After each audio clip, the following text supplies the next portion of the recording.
The thing with New York is it's like the real life internet. Like anything you can think of, you can click on and make it happen. But you gotta be the mouse, like searching through that web. And you don't have that in other cities. Like in my hometown, if you wanna make a garment, go up to an area and get a patch sewn on to a new sample, you just can't do that there. Like that doesn't exist. Whereas in New York, even without a car, a backpack and an idea, you could pretty much make anything a reality in 24 hours here, without even having to go anywhere else in the world. Like if you have creativity and you have an idea, you wanna make it real, you can do it here.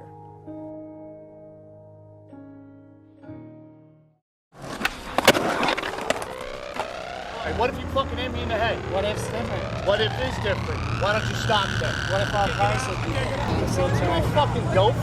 Fuck you, you dickhead. Oh, I just missed. Get out! What is? Get out! No, I'm Fall saying. down the hole? You want me to take your fucking board away? Bang your head! That's it. You're going to jail, homie. Bang your head! Resurrector! You're not the same that I was when I was younger. I roll with the clan from the land down under, deep in the darkness. Respect you regardless of who. It's obvious. We so lounge in the burial ground, boy, my death spot. I built my house on top of Salem's lot. Front porch bloody, backyard muddy, like Enemyville. My family kills. Thoughts of humanity told me to insanity. To all of my rivalries, I speak with profanity. Motherfuck this, motherfuck that. Bang your head! Bang your head! Bang your head! Bang your head!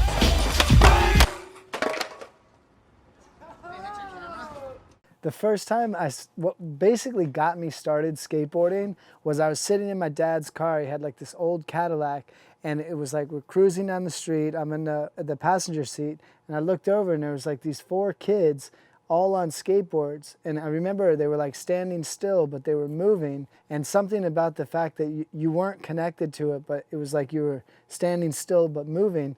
As a little kid, it was like a flight thing. Like I was like, I want to do that. Like that looks fun. And ended up getting a board at a flea market, and then ended up meeting those same 4 kids at the local skate shop about 3 months later. That was in Gainesville, Florida. It was like this small college town, a lot of art, big art community down there, and a lot of skaters. We had like OG legends like Donnie Meyer, Monty Nolder, and the way it was there was like, you had to build the scene yourself, pretty much. The dudes literally built this giant vert ramp in the back of some dude's goat farm. And it was like, that was a draw to the city. The very first company I ever got sponsored by was this company, 777. And it was by Dave Andrecht, who later went to work for Plan B and like several other brands. And I was young, I think I was like 12 or 13 years old. It was one of those things. We like showed up to a Facile contest. He had Caine Gayle, Clyde Singleton, Dave Duran. I skated for him, this dude Matt Reasons. And it was like, you know, this is like archive, old stuff.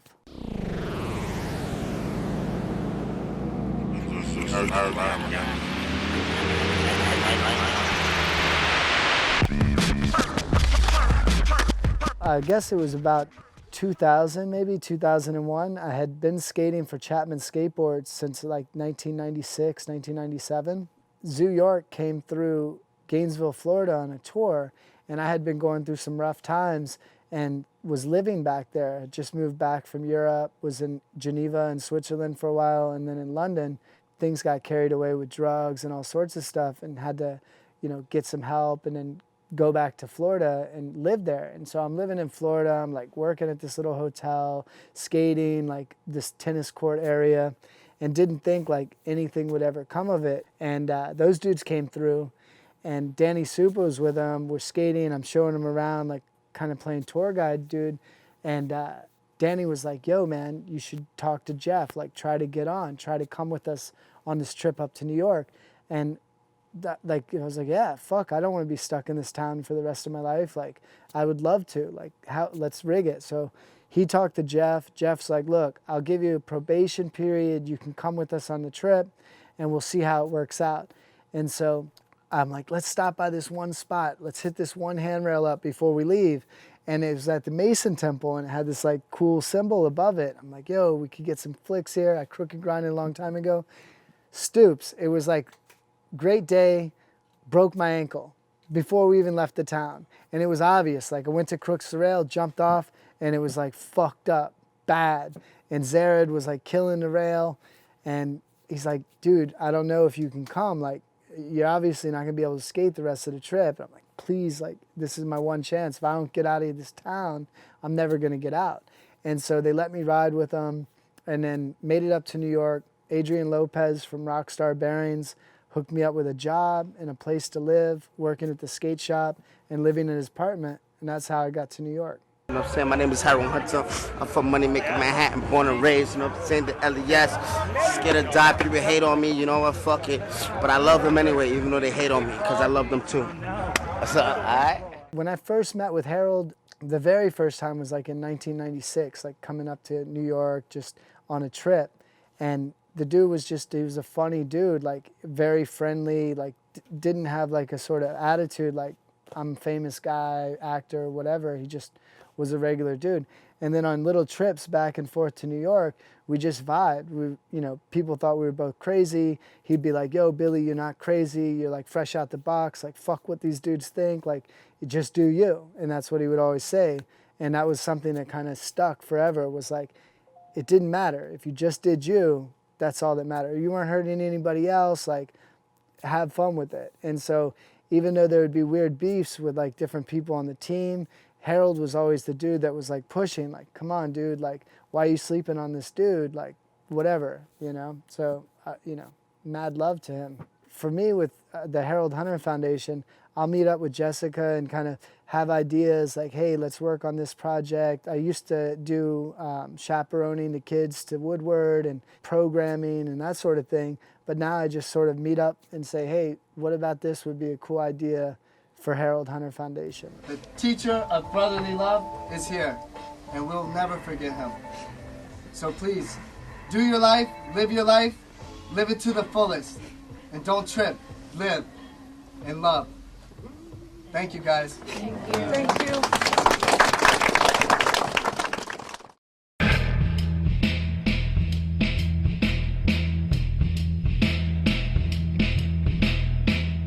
So I started Samurai back in 2011, and the idea was I was working at this advertising agency, and I had already started making some stuff before I was working there with my friends from Acapulco Gold. I was able to like get a couple shirts together and a couple hats, and then as it started taking off in some of the stores, I got the job at the agency and was like, let me show these guys at the work, and they helped out to fund it a little bit, and now here we are a couple years later. We just went and shot the lookbook over at the Metropolitan Museum of Art, and it was really fun, man. It was like how we met, and I thought, why not have all my friends in the lookbook? Most of them are artists or musicians or have something to add to it. Basically, my goal with Samurai is like to make dope shit that's fun, that my friends get psyched on, and that like everybody has a sort of power strip to plug into with their creativity.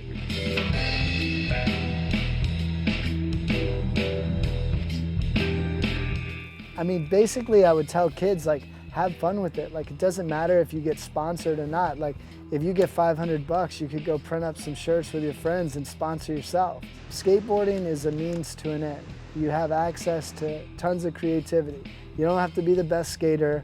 You could be the cinematographer. You could be the guy that makes the magazines. You could be the dude that designs the shirts. Like, skateboarding allows that world to be whatever you want to be.